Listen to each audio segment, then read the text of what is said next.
Shemini Atzeret, we'll start with the meaning. It's Hebrew. Shemini means eighth, and Atzeret can mean two things. It can mean an assembly, like we're assembled here today, or it can mean to stop. And those two things are kind of related because in order to have an assembly, everybody's got to stop what they're doing. Then they have to go to some place and start doing something else together, which is what we're doing now. Shemini Atzeret, though, is not a standalone holiday. It's not a holiday that you just, everybody knows about. In fact, a lot of Jewish people don't even know what Shemini Atzeret is. It just kind of gets morphed into Sukkot. Sukkot is a 7-day festival. In Leviticus 23, he says, you shall celebrate it 7 days. The first day is to be a Sabbath. And then he says, on Shemini Atzeret, you take another day off. So that's the first day and the 8th day of a 7-day holiday, which doesn't seem to exactly make sense. But it seems like God does that on purpose a lot, just to make us think about things. It is connected to Sukkot. And it is, if you think about kind of the logistics of what would happen, everybody would go up to Jerusalem and they'd bring their tithe with them and they'd celebrate. And once they're there and they're staying there for 7 days, Shemini Atzeret's a Shabbat. So they're not going to travel back. They're going to spend another day with their friends and their family and praising God and eating some more food. And the sukkah's already up, so you can just keep staying there. But what are we stopping from? What is it a stop from? Well, for one thing, you have 7 days of celebration in Sukkot. And the days of Sukkot go up in intensity. If you read through the descriptions in Leviticus 23, where it talks about the festivals, and other places, every day there's more sacrifices, more food. And then on the seventh day, there's the most. And then the 8th day, it's back kind of to the normal stuff. So you're kind of kicking back a gear. And that's because I think Sukkot's supposed to be a time of joy, and we're supposed to be celebrating. And celebrating takes a lot of energy. And so we need a rest from the joy that we've just been exuding for 7 days, staying up late with our friends, going to sukkahs, talking, eating, worshiping. And so the first thing we're stopping from is celebrating a little bit. We're pulling back a little bit. It's still a celebration of sorts, but it's not quite as vigorous. The second thing that we're stopping from, the second stop is the end of the harvest cycle. So they've just harvested all their wheat and then the grain, the wine, and the olives, probably some of them, but that keeps going for a little while. So that's a lot of hard work. So then they've just walked all the way to Jerusalem, carrying that stuff, the tithe. So they're resting from that. They're stopping from that. So it's a rest from that too. And the last thing they're stopping from is the festival cycle, which is ending.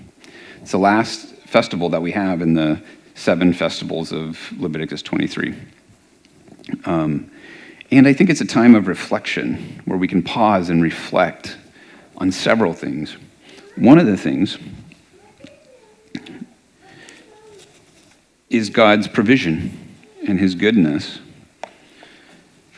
And that's what the tithe is about.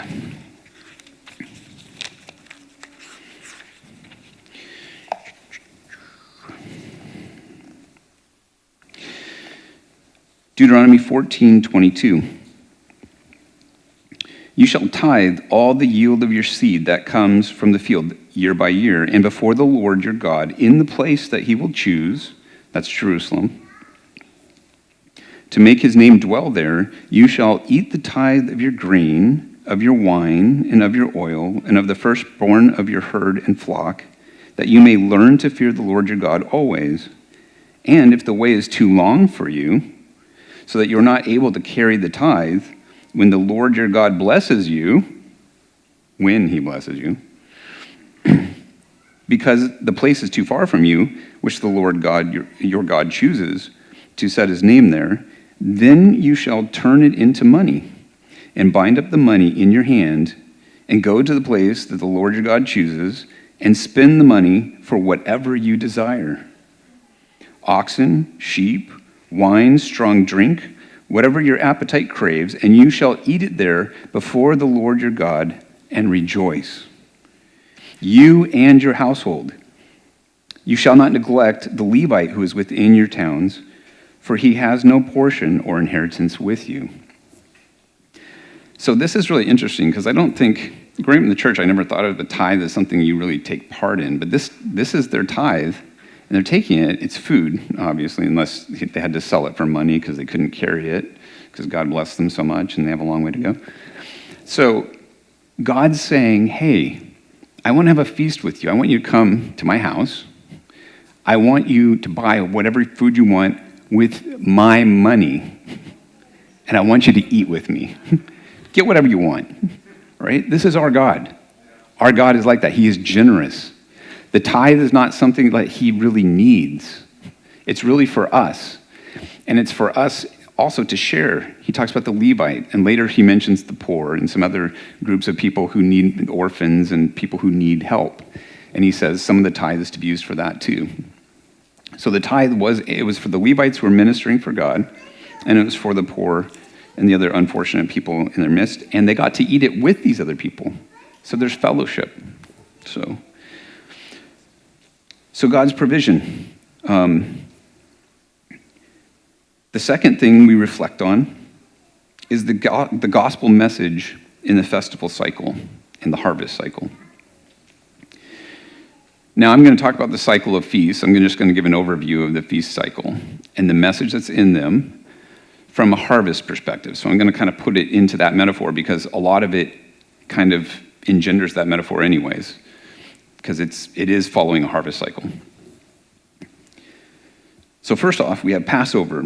And Passover is a time of redemption where God bought his people Israel from Egypt. They were slaves in Egypt. When he buys them, it's almost like he's buying land, like farmland. First fruits it comes very close to Passover. Some opinions are that it's on Passover or very close after, but it's when the barley ripens.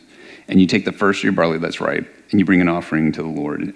And you have to do that before you can eat any of the rest of the crop. So that's the first fruits of the barley, and that's really close to Passover. Then they start counting. What they do is called counting the omer. And an omer was a measure that they would use to measure out the wheat. So they're counting this omer all the way to Shavuot. And Shavuot is commonly called Pentecost, is the other name for it, or it's the Feast of Weeks. And that is the first fruit of the wheat harvest. Now, going back to the parallel, God's first harvest, the barley harvest, is Israel. He bought them out of Egypt. They're his first people that he sowed his seed into, which is what at Mount Sinai, when he gave his words, he's actually teaching them. And those grew out of Israel to a crop of hopefully righteousness. Not always, but that was the idea, right? Sometimes there are weeds, sometimes plants didn't grow right, and God had to trim his garden. But he's growing this people. But then the idea of Shavuot is, it's not enough that I got Israel. I want the rest of the world. And so it goes out to the rest of the world. And we see that also in several ways. One, at Mount Sinai, there was a group of Gentiles there. There was a bunch of people from Egypt who left with them, and they all heard God's word too, and they all became part of Israel at that time. And we know that at Pentecost, in Yeshua's time, when that message went out, it went through the whole world like lightning. It went so fast that there are scholars who are like, we don't understand how this traveled so fast. So that's the gospel. So here, the next festival we come across is traditionally called Rosh Hashanah. In the Bible, it's called Yom Teruah. Rosh Hashanah means head of the year. Yom Teruah means Feast of Trumpets. So the defining thing is they blow a trumpet. They blow a shofar, like that one right there. And they blow that, and the sound of the shofar is a sound of, it can be a sound of warning. I think it kind of makes a big difference whether you belong to God or you're an enemy of God. The sound of the shofar brings terror to those who are his enemies. But the sound of the shofar for us is hope, because God is returning. But it's like a king coming to make battle. So here, the shofar, in the harvest metaphor, because I was leaving that for a second there. In the harvest metaphor, it's like him saying, I'm about to separate the wheat from the chaff. And he's calling the workers, right? And then the next festival is Yom Kippur, which in English we call Day of Atonement. And this is God judging. He's separating out the wheat, the part you want, that's pleasant, from the chaff, which is the little kind of papery stuff that's really not good for anything. And that usually gets blown away or burned, and it's not really good for much. So here, and we have that, we see that parable used by Yeshua himself. He talks about the wheat and the chaff and God separating it and getting rid of the weeds and all that. Then we have Sukkot. And if this was a map, you are here.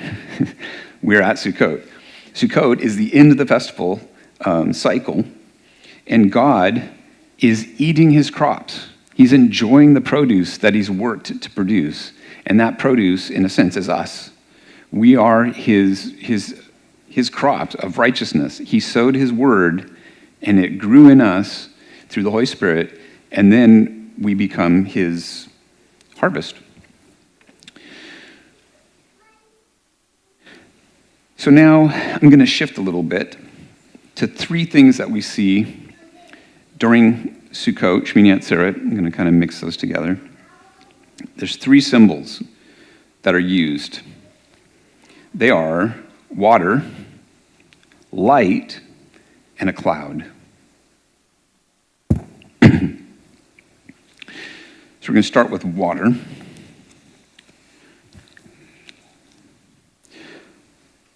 So to start with, back when God brought Israel out of Egypt, he promised them, if they listened to his word and they obeyed him, that he would give provision for them, water. And in the desert he did. But he also promises that if they obey, he will give them rain for their land in its proper time, the early and the late rains, to bring in your grain, your wine, and your oil. So in Leviticus, thank you. Yeah, thanks.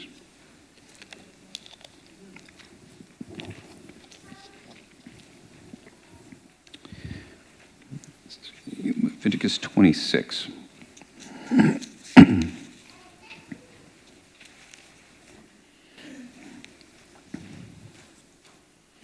3 through 13. If you walk in my statutes and observe my commandments and do them, then I will give you your rains in their season, and the land shall yield its increase, and the trees of the field shall yield their fruit.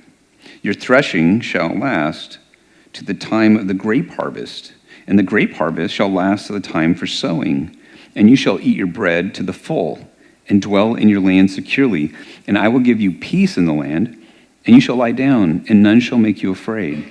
And I will remove harmful beasts from the land, and the sword shall not go through your land. You shall chase your enemies, and they shall fall before you by the sword. 5 of you shall chase 100, and 100 of you shall chase 10,000. And your enemies shall fall before you by the sword. I will turn to you and make you fruitful and multiply you, and will confirm my covenant with you. You shall eat old store, long kept, and you shall clear out the old to make way for the new. I will make my dwelling among you, and my soul shall not abhor you. And I will walk among you, and I will be your God, and you shall be my people. I am the Lord your God who brought you out from the land of Egypt, that you should not be their slaves. And I have broken the bars of your yoke and made you walk erect.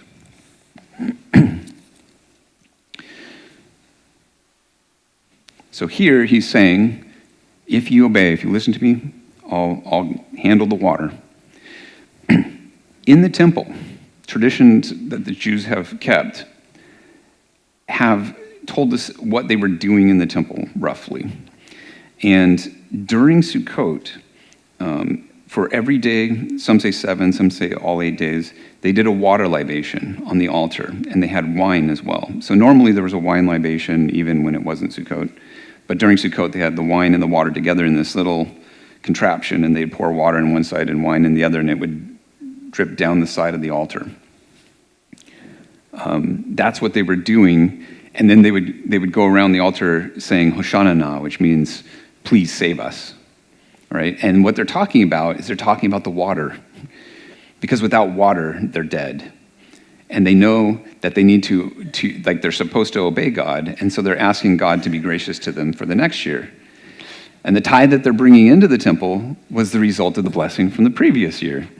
So it's a cycle, and it just keeps going.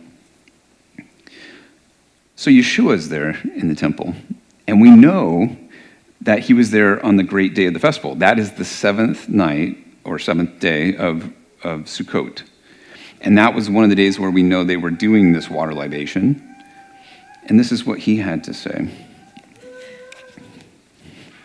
Someone's excited.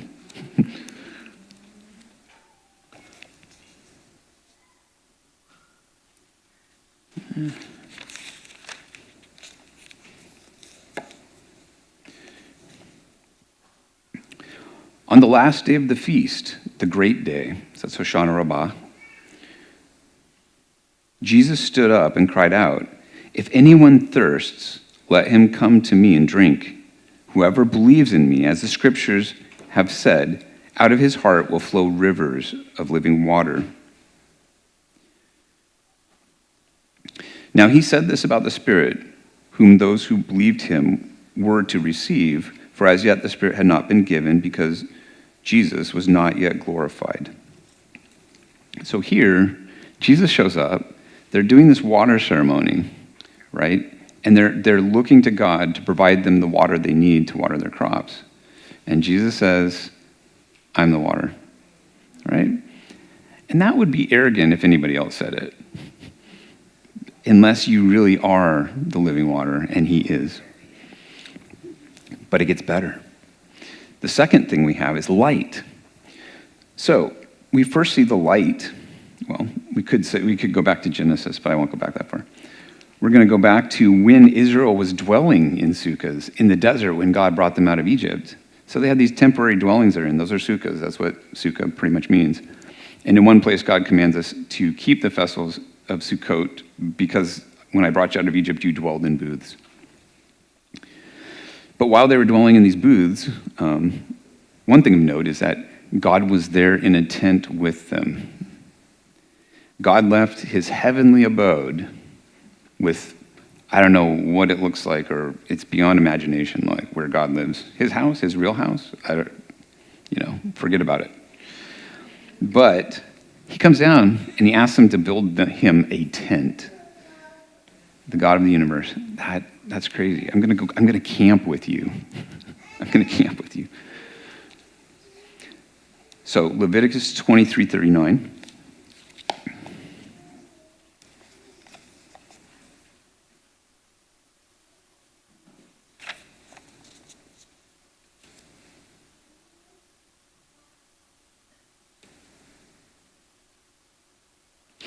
On the 15th day of the 7th month, when you have gathered in the produce of the land, you shall celebrate the feast of the Lord 7 days. Wait, did I get the right one? 23:39, yeah.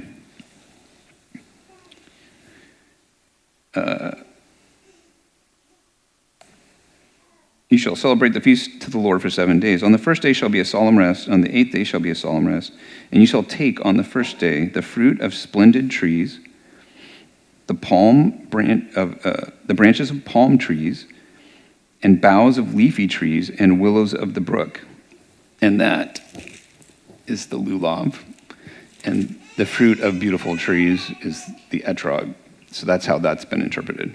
But this is the verse that they get it from in Leviticus 23. And you shall rejoice before the Lord your God 7 days. You shall celebrate as a feast of the Lord for 7 days in the year. It is a statute forever. Throughout your generations, you shall celebrate it in the 7th month. You shall dwell in booths for 7 days. All native Israelites shall dwell in booths, that your generations may know that I have made the people of Israel dwell in booths when I brought them out of the land of Egypt. I am the Lord your God. So here, God's in a sukkah with them. And we know that there was a pillar of fire with them, and that's the light. In the temple, traditional sources say that, I think it was all throughout the holiday of Sukkot, They had these giant lamps that they made. Each one had 4 bowls, and they put them around the courtyard of the temple, and they were like more than 50 feet tall.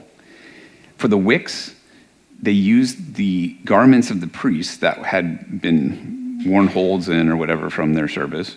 So they're, invalid garments, they're cast-offs. But they take those and make those into wicks. And they put these in these giant lamps. And they said the lamps are so bright that all Jerusalem, like there wasn't a courtyard that didn't have light from the lamps coming from the temple. And we believe that this probably was happening during Yeshua's time. Yeshua shows up to Sukkot. Now, John 8.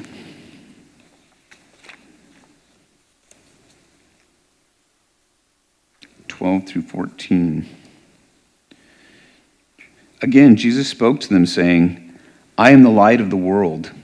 Whoever follows me will not walk in darkness, but will have the light of life. So the Pharisee said to him, You are bearing witness about yourself. Your testimony is not true. And Jesus answered, Even if I bear witness about myself, my testimony is true, for I know where I come from and where I am going. But you do not know where I come from or where I am going. He also goes on to say his Father also testifies, which were the works that he did. But here, Yeshua is saying again, I'm the light. Yeah, these are nice, but I'm the light of the world, right? Again, it would be arrogant if it wasn't true, but it's true. So there, we have the water and we have the light. Lastly, we have the pillar of cloud, which was over the tabernacle when God's presence was there. This cloud came to be, we see it over and over again through the scriptures. It becomes a symbol for God's presence in most cases. And here we have it going with them through the desert. It was also said that it kind of protected Israel from the sun. And in the prophets, we will read something shortly that kind of goes along those same lines, but it's in the future. So when they erected the tabernacle, God's tent, at the end of Exodus, the cloud came, and it showed that God's presence had come to the tabernacle that they had built for him, his sukkah.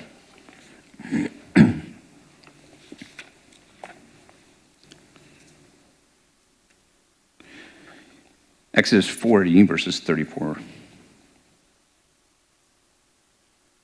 Then the cloud covered the tent of meeting, and the glory of the Lord filled the tabernacle.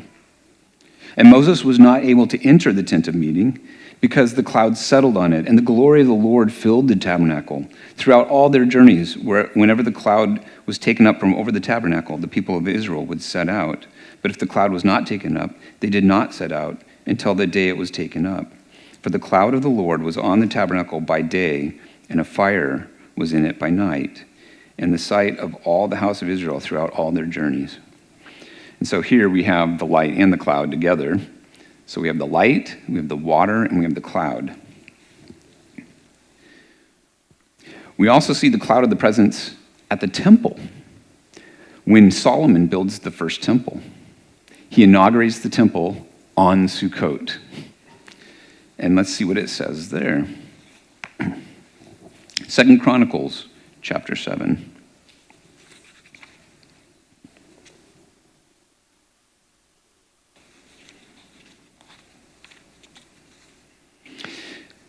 Verses 1 through 3. As soon as Solomon finished his prayer, fire came down from heaven and consumed the burnt offering and the sacrifices. And the glory of the Lord filled the temple. And the priest could not enter the house of the Lord because the glory of the Lord filled the Lord's house.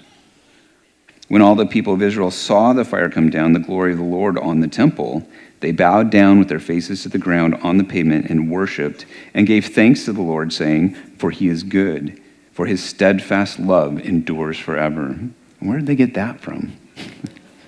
Yeah, that was King David. So here we see the same kind of thing happening. Now notice in this passage, they didn't say cloud. They didn't, but they said that the people of Israel saw the glory. And in the previous passage, when the glory shows up at the tabernacle, which was inaugurated on Passover, it says it's a cloud. Here, it doesn't mention the cloud, but it just says it's glory. I think we can kind of assume or infer that it was something you could see, probably a cloud. And there's even more evidence.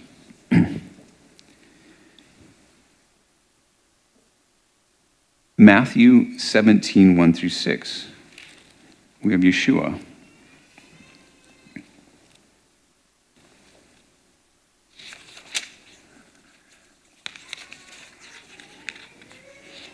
It's like we don't hear paper much anymore. And after 6 days, Jesus took with him Peter and James and John, his brother, and led them up a high mountain by themselves. And he was transfigured before them, and his face shone like the sun, and his clothes became white as light. And behold, there appeared to them Moses and Elijah. There's some ushpazim, some guests, talking with him. And Peter said to Jesus, Lord, it is good that we are here. If you wish, I will make 3 tents here. He's ready to camp out. One for you, one for Moses, and one for Elijah. He was still speaking when, behold, a bright cloud overshadowed them. And a voice from the cloud said, This is my beloved Son, with whom I am well pleased. Listen to him. When the disciples heard this, they fell on their faces and were terrified. But Jesus came and touched them, saying, Rise and have no fear. And when they lifted up their eyes, they saw no one but Jesus. So here we have a cloud of glory, just like the presence that filled the tabernacle and then later filled the temple. And then Yeshua, instead of doing it publicly, has a private showing with 3 of his disciples where he shows the same kind of glory descending on him. He is the glory. He's the presence of God. He is God with us, Emmanuel. So here, we've covered light, water, light, and cloud. In the future, we see the prophets using the same symbols. To start with, Zechariah 14, 1 through 9. There's a future event coming where, I'll read it because Zechariah says it a lot better than me.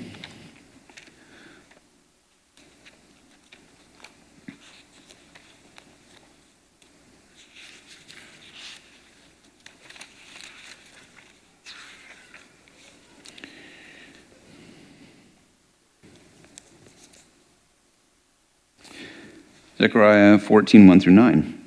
Behold, the day is coming for the Lord when the spoil will be taken. You will be divided in your midst. For I will gather all the nations against Jerusalem to battle. And the city shall be taken, and the houses plundered, and the women violated. Half of the city shall go out into exile, but the rest of the people shall not be cut off from the city. Then the Lord will go out and fight against those nations as when he fights on a day of battle. On that day, his feet shall stand on the Mount of Olives that lies before Jerusalem on the east. And the Mount of Olives shall be split in two from east to west by a very wide valley, so that one half of the mount shall move northward and the other half southward. And you shall flee to the valley of my mountains, for the valley of the mountains shall reach to Azal, and you shall flee there as you fled from the earthquake in the days of Uzziah, the king of Judah.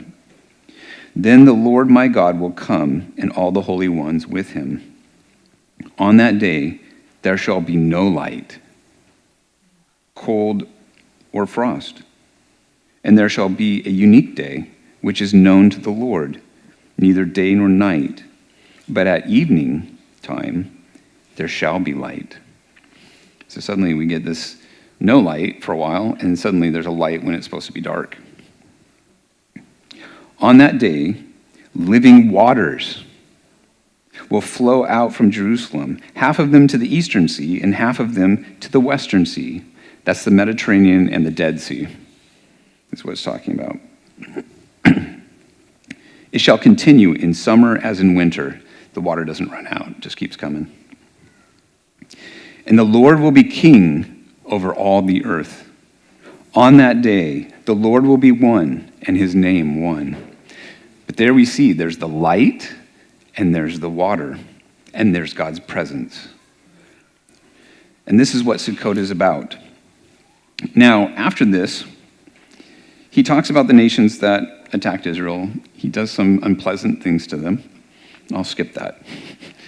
Because in verses 16 through 20 of the same chapter, it says this. This is really interesting. Everyone who survives of all the nations that have come against Jerusalem shall go up year after year to worship the King, the Lord of hosts, and to keep the Feast of Booths.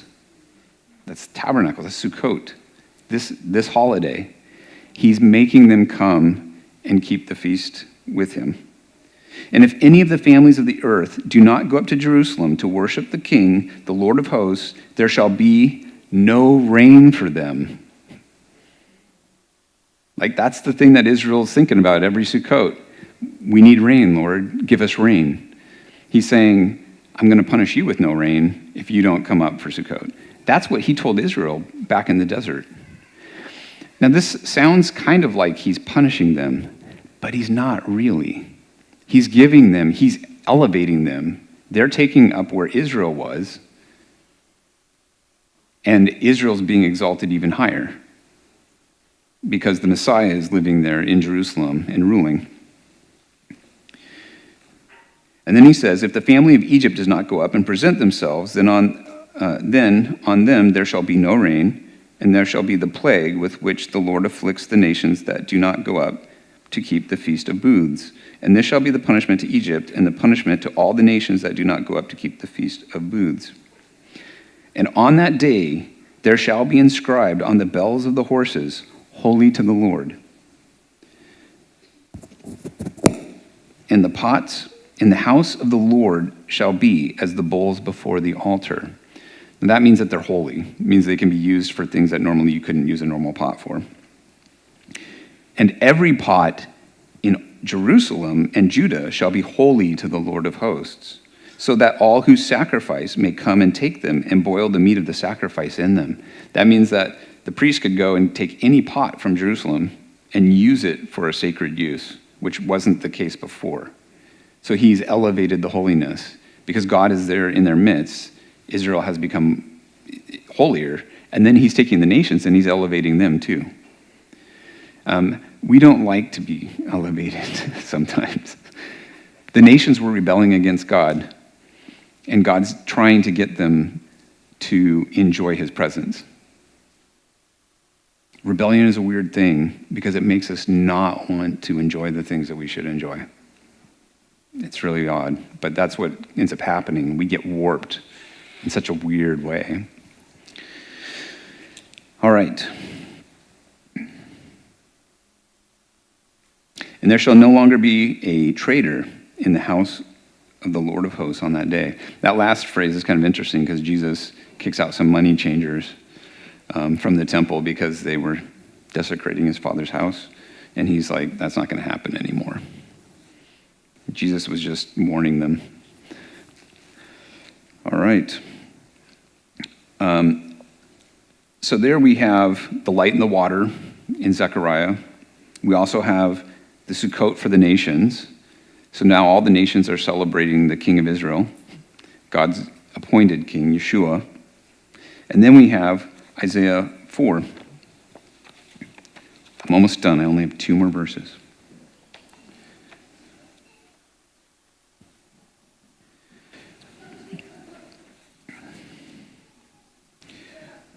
Two through 6. In that day, the branch of the Lord shall be beautiful and glorious, and the fruit of the land shall be the pride and honor of the survivors of Israel. And he who is left in Zion and remains in Jerusalem will be called holy, everyone who has been recorded for life in Jerusalem. When the Lord shall have washed away the filth of the daughters of Zion and cleansed the bloodstains of Jerusalem from its midst by a spirit of judgment and by a spirit of burning, then the Lord will create over the whole site of Mount Zion and over her assemblies, like Shemini Atzeret. A cloud by day, and smoke, and the shining of a flaming fire by night. For over all the glory there will be a canopy, like a giant sukkah. There will be a booth for shade by day from the heat, and for a refuge and a shelter from the storm and rain. So here again we have this language of God like building a sukkah for us, a protective one from these other nations that are attacking Jerusalem. He's defending his people. But finally, and some of you might guess what I'm going to do next, because I always do this. Revelation 21 and 22. The best, it's always good at the end of a sermon. Revelation 21, starting at verse 22. And I saw no temple in the city, for its temple is the Lord God, the Almighty, and the Lamb. And the city has no need of sun or moon to shine on it, for the glory of God gives it light, and its lamp is the Lamb. By its light will the nations walk, and the kings of the earth will bring their glory into it. Do you think that God's going to make them bring in the tithe when they come? Yeah, that's what it's talking about. It's saying you're going to bring your glory to me. And its gates will never be shut by day, and there will be no night there. Well, that's why.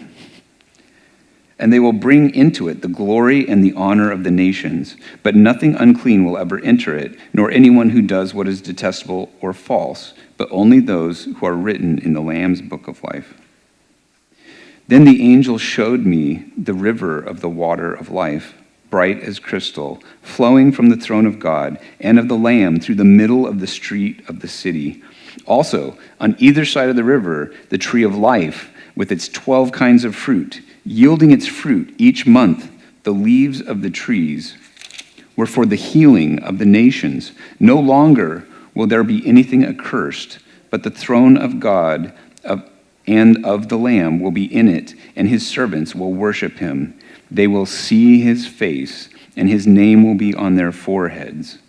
And night will be no more, and they will need no light of lamp or sun, for the Lord will be their light, and they will reign forever and ever. And there again, the light, the water, God's presence, all there. And it kind of winds right up into Sukkot. That's what this holiday is about. And we have, sukkahs are kind of an interesting juxtaposition to God because God is so permanent and sukkahs are so temporary. But I think the sukkah is in some ways kind of a metaphor for us. We are weak, we are mortal. And the mortal will shed its mortality for the immortal someday. God will arrange that. And we just read about that. One last note here, though, is that in that passage, there was no cloud because clouds obscure God's glory a little bit so that we're not damaged. But in that day, God will perfect us to the point he will get rid of all sin so that we can behold his face. And that's why we can behold his face in that passage. It's because sin's gone. So, celebrate the fact that God made atonement for us. Celebrate the fact that he does provide food for us still. He still gives us rain. Sometimes we might say too much, but he does give us rain, and that gives us food, and we have lots of food. We have friends, we have fellowship, we have freedom even in this country still. So we should celebrate and be thankful for all those things.